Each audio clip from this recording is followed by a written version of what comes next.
Praise the Lord. இன்றைய சிந்தனையின் வசனத்தோட கதை ஒன்றை கேட்போமா?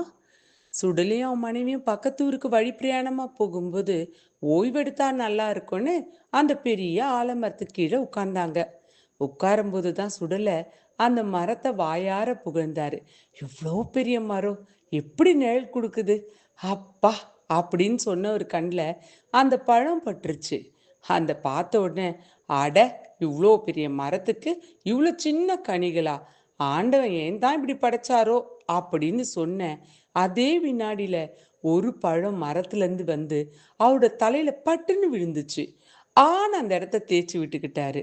உடனே சுடலையோட மனைவி சொன்னாங்க, அட கடவுளே, உமக்கு கோடான கோடி நன்றி, பழம் சிறுசா இருக்கும், உங்க உசுறு தப்பிச்சுது அப்படின்னு சொன்னாங்க. இன்றைய வேத வார்த்தையை பார்ப்போமா?